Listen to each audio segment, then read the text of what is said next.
Hey folks, this is Riker with a gaming news wrap-up video where we discuss the happenings of the week. This week's topics include Diablo 2 Resurrected's official release date and beta info, the topic of Diablo 4's next quarterly update, a final roundup of E3 news, and more. As always, discussion timestamps can be found in the description below, but right before we skip ahead, just a quick reminder to ring that sub notification bell to be alerted to new Saturday episodes and stay up to date with gaming news highlights. Now, before we move on, just a quick word from this video's sponsor, Manscaped.com, the premium global brand for men's grooming and hygiene products. Manscaped offers awesome tools and liquid formulations for taking care of the 3 B's: body, butt, and balls. And Manscaped just launched the 4th generation of their trimmer, the new Lawnmower 4.0. And I swear, this is like the most sci-fi, space-age, amazing razor I've ever owned. I was legitimately excited to get this. It was like an early Christmas present. It's cordless with wireless charging, using electromagnetic induction to build up to 90 minutes worth of use on a full charge.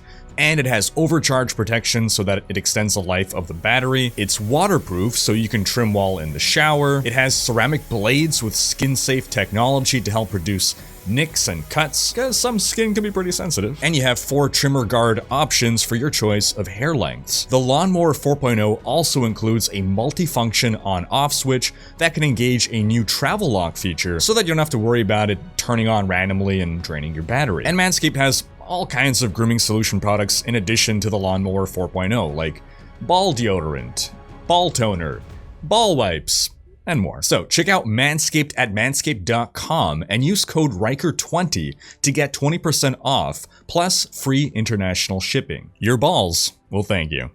Alright, let's kick things off with closing off the E3 news we started last week. E3 ended earlier this week, and we covered some E3 news in last week's video. So today we'll do a quick recap of E3 highlights by giving out, drumroll, the Rikers Raiders E3 Awards.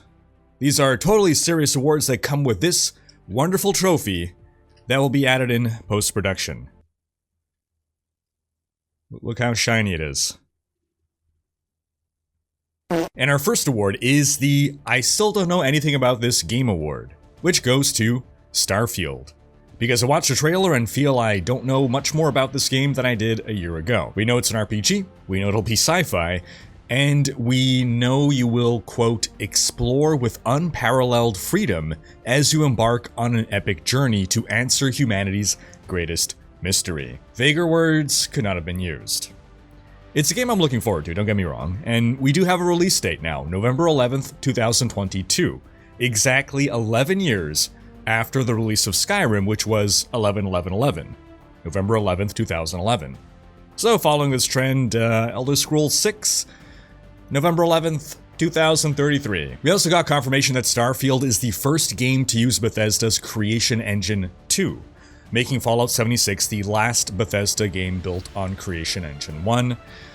RIP all our favorite janky bugs. Next award, the I Feel Like I'm Watching a Marvel Movie award, goes to the Guardians of the Galaxy. This new game made by Eidos Montreal is slated to release October 26th of this year, and seems to be everything that the Marvel Avengers game should have been. A single-player, story-driven, choice-based game. The trailer looks fun, and I look forward to the game. Next, the Faithful Sequel Award goes to Stalker 2: Heart of Chernobyl, which delivered an impressive trailer. The game is looking really good, and like it'll be a solid sequel to the first. Stalker 2 will release on April 28th, 2022 on PC and Xbox.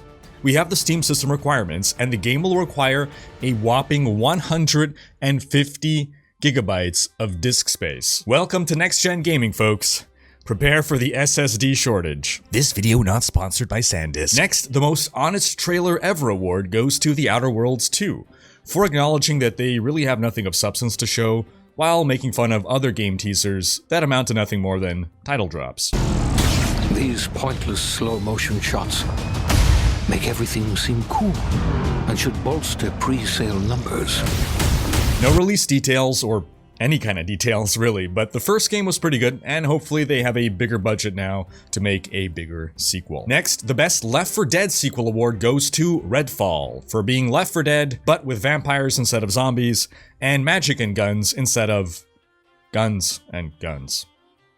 This new 4-player co-op horde game from Bethesda is set to release summer 2022 and differs from other games in this genre by featuring an open world. I do enjoy this kind of game, so I'm looking forward to how this shapes up. Next, the But Why's the Rum Gone award goes to Sea of Thieves, A Pirate's Life, for literally adding Captain Jack Sparrow to the game. Sea of Thieves has a sort of campaign mode series of missions called Tall Tales, and it seems some Pirates of the Caribbean inspired ones are coming with A Pirate's Life. This free update for Sea of Thieves lands June 22nd. Next, the Metal AF award goes to Elex 2 for being Metal AF. It lays down an original metal track and features a badass dude slaying monsters and scowling and fire and scowling and running while scowling and shouting and jumping and shouting and scowling and angry. Everyone is so angry and shouting and scowling. In this sequel to open world RPG Elex, our hero Jax must save his science fantasy world from a new threat. Next, the One Game to Rule Them All award goes to Riders Republic, because when the devs were trying to decide what kind of extreme sport game to make, they apparently couldn't agree and decided to make all of them in one. Riders Republic seems like Fall Guys, but set in the real world with extreme sporting events, and it releases on September 2nd. Next, the What Is This I Don't Even award goes to Atomic Heart. I can't even explain this. Just watch this 5-second clip.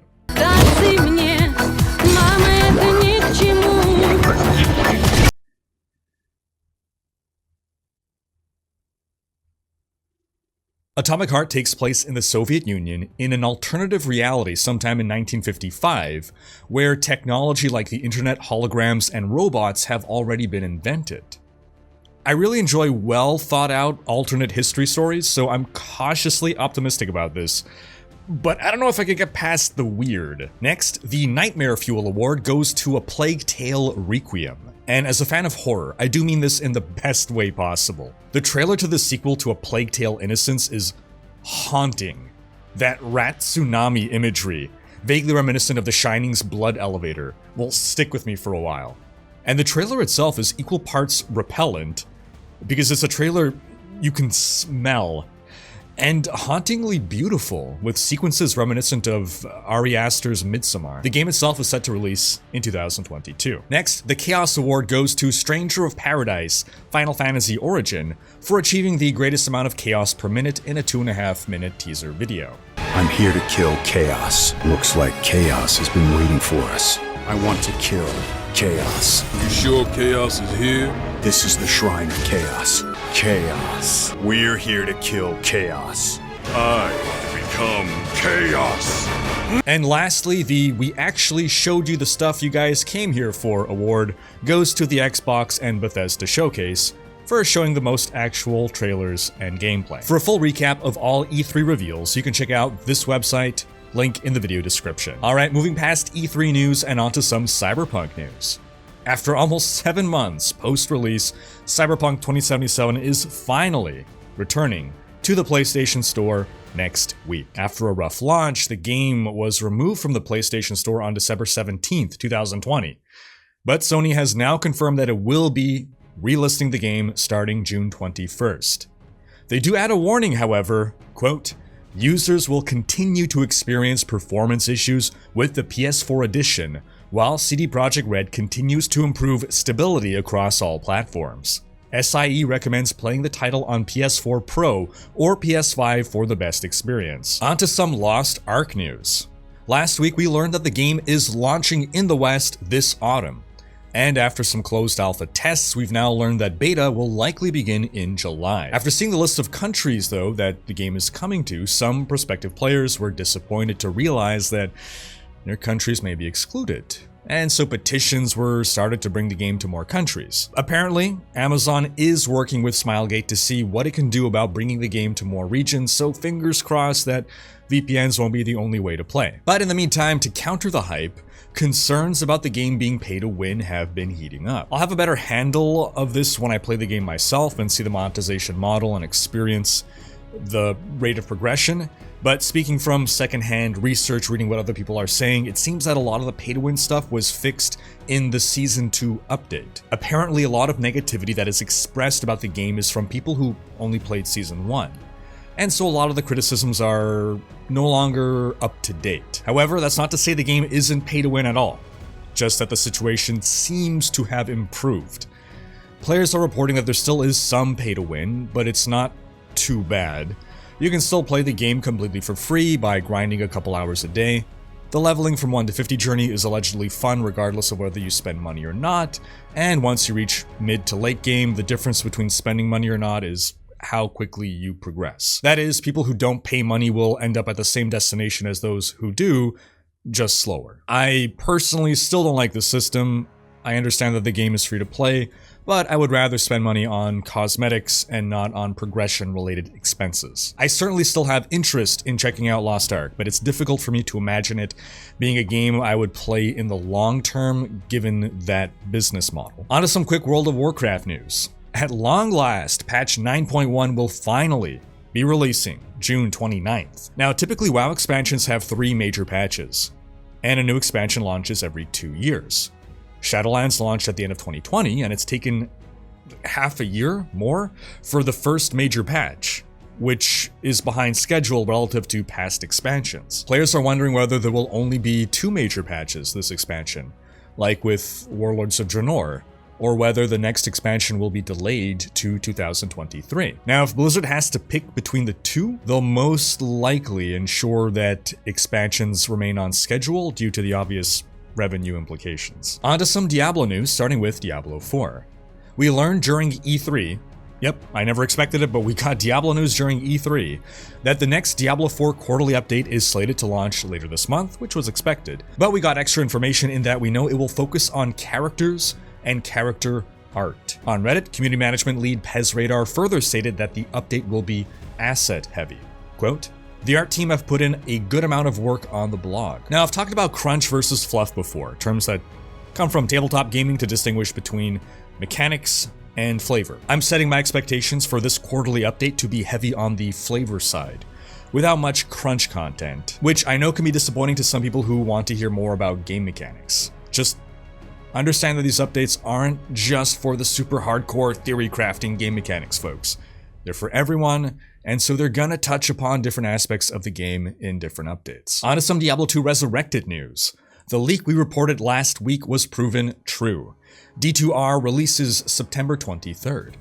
And I should have realized that the leaker always posts his leaks days before the reveals, which always happens to be right before some kind of event, and so I should have guessed that the reveal would be happening at E3. It's just that the idea of Blizzard doing anything Diablo related at E3 is just so foreign to me that it didn't even cross my mind as a possibility. Now, at E3, we got the release date along with a new trailer that gives us glimpses of the remade cinematics, which are looking phenomenal, as well as some gameplay footage that suggests the team has already addressed some alpha feedback with respect to visuals. For instance, the Sorceress's Blizzard spell comes down at an angle now, more like the original. The frozen effect is the familiar dark blue as opposed to the teal color from the alpha, and changes have even been made to lightning spells as confirmed by PezRadar. I felt that lightning lacked a bit of the oomph it had from the original D2, and it does appear that lightning has been beefed up. As for the remade cinematics, honestly, when I started seeing that opening scene, I couldn't tell if I was seeing the new or original cinematic, which is really a testament to how faithfully the team remade the original, because my memory just filled in all those blanks hidden behind the 480p footage of the original. Then when the Dark Wanderer transforms, the scene is even more gruesome than the original. We now see that soul stone poking through. The only real criticism I have is that I miss the sweeping curves in Tyrael's wings. But shape aside, the energy effect on the wings is likely much closer to what the original team wanted 20 years ago, but I imagine technological limitations resulted in Tyrael's signature glowing toilet paper wings. Beta for D2R will begin in August and will include 5 of the 7 classes, everyone but Necromancer and Assassin, and pre-orders grant early beta access. Now, I've seen some questions about the different versions available and what exactly they are and what they do.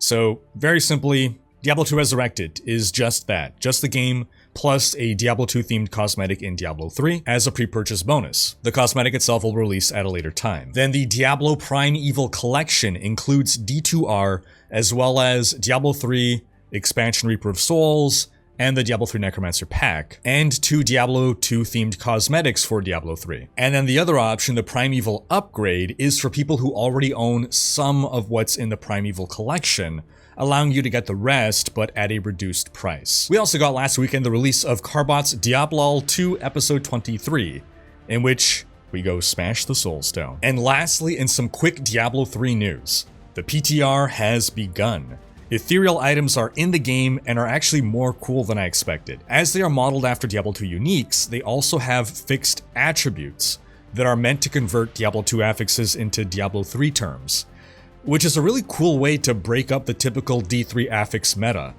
I'll have a video coming up with a full breakdown of ethereals, so stay tuned for that. And that's gonna wrap up this week's video. But do be sure to have checked out last week's video, in which we discuss how we have a legit leaker who has continuously made correct Diablo-related leaks. Thanks for watching. Special thanks to my Twitch, Patreon, and YouTube supporters for making these videos possible. If you like what you see on this channel and want to support the creation of more content, you can consider pledging on YouTube or Patreon and unlocking behind-the-scenes content, monthly virtual hangouts, and more. If you enjoyed this video, please share it, check out these other videos, and subscribe to join Riker's Raiders for more gaming content.